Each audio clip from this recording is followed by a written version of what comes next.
este tipo de eventos, no precisamente el temblor, pero ya hay 8 países del llamado cinturón de fuego en el mundo que han enfrentado eventos sísmicos en lo que va del año. O sea, esto no es algo aislado.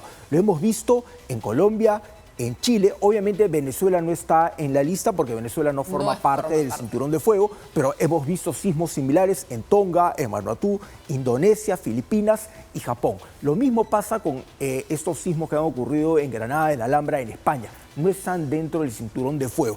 Esta zona conocida como el cinturón de fuego, donde convergen muchas placas tectónicas. Y es por eso que hay una gran actividad sísmica en estas regiones. Todas estas regiones están afectadas por mucha actividad sísmica. Casi el 90% de los terremotos que ocurren en el mundo ocurren en esta región. Aquí es importante tener en cuenta que esta es una zona de alta actividad sísmica porque hay muchas placas tectónicas que se encuentran entre sí, como que todas coinciden aquí. Aquí tenemos, por ejemplo, la placa de Nazca frente al Perú. Tenemos la placa norteamericana, tenemos para este lado la placa australiana, la placa de Filipinas y aquí está en el medio la placa del Pacífico. Lo que a nosotros nos llama mucho la atención es que en el caso de la placa de Nazca, esta se subduce sobre la placa sudamericana que se encuentra en este lado de acá. En otras palabras, entra por debajo y va empujando por debajo a la placa sudamericana que se encuentra en este lado. Esto es muchas personas... Cuando hablas de Perú, estás hablando del sismo en Junín. Así es. Porque, claro, eso también es importante señalar porque hay gente que dice, ay, felizmente Perú se viene salvando, Perú se viene salvando. Claro, porque claramente no vives en Junín, no vives en Chongos Bajos y no fue tu vivienda la afectada, ni fuiste tú una de las familias que perdió a sus seres queridos. Entonces, nuevamente, hay que hacer ese reality check permanente cuando hablamos las cosas con una superficialidad escabrosa, ¿no? Estás hablando de Perú no es estás Lima. hablando... Sí, no es Lima, de verdad, no es. Así es. La placa de Nazca se encuentra aquí.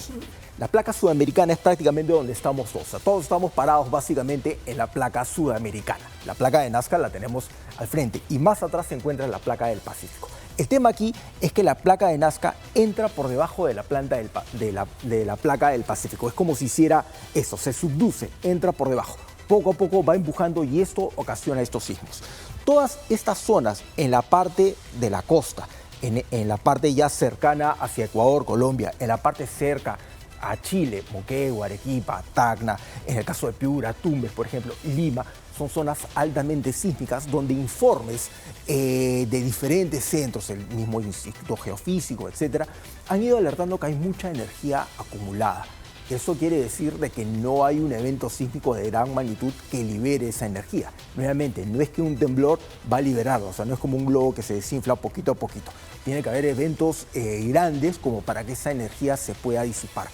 Esto que está ocurriendo tampoco es que hay una cadena de terremotos en todo el mundo, es un aviso del fin del mundo. No, son eventos que lamentablemente ocurren. Ocurren con mayor magnitud, claro, ahora lo estamos viendo porque en muchas regiones has tenido un silencio sísmico prolongado.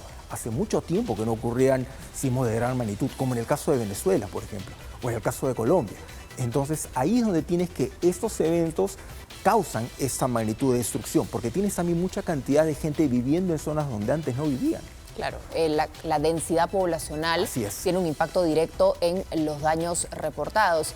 A veces hay esta pregunta, ¿cuál es la diferencia entre sismo y terremoto? Y lo que te dicen es que para hablar de un terremoto no solo es la intensidad, sino que en realidad terremoto está asociado a la destrucción, a los daños materiales y a los daños personales que produce un movimiento sísmico. Así es, pero hemos hablado un poco de cuál es la situación a nivel mundial y la situación en el Perú. Vamos a ver cuáles son las regiones en este momento que tienen un riesgo de futuros sismos. Esto debido a la cantidad de energía que se va acumulando, obviamente generado por lo que esa energía es medible, o sea, no es que a alguien se le ocurre o es una ciencia ficción sobre la energía. No, es energía medible respecto al silencio sísmico, al tiempo en el que estos eventos no ocurren. Lamentablemente no es como en el caso de un globo que tú puedes medir cuánta presión de aire hay ahí porque estás hablando de las placas tectónicas.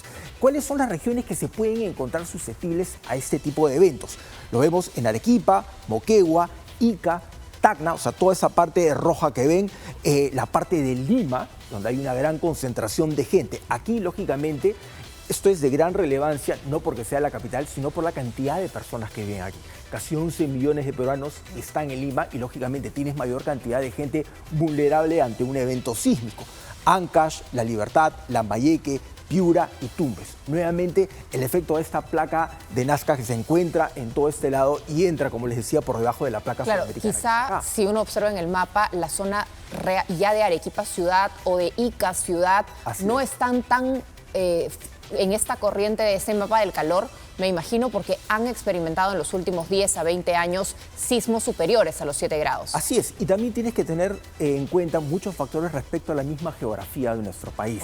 Hemos visto, por ejemplo, la diferencia que hubo entre el terremoto en Colombia y en Venezuela. La diferencia geográfica tiene mucho que ver. Y también cómo se encuentran las construcciones. Han visto, por ejemplo, que en Venezuela hay muchas construcciones que se vinieron abajo y otras se mantuvieron como si no hubiese pasado nada. Otras quedaron totalmente destruidas como si hubiese caído una bomba y otras no. Eso tiene que ver con las edificaciones.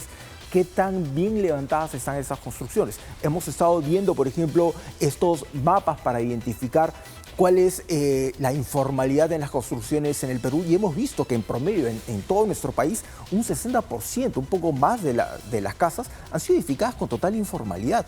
En Lima la tasa es bastante alta y lo que nos tiene que preocupar es nuevamente la proporción de la cantidad de gente que vive ahí. Puedes tener muchas viviendas informales en determinada región donde no vive mucha gente. Entonces, claro, tienes un 40% de las viviendas o el 60% de esas viviendas que son informales, pero viven menos de 2 millones de personas.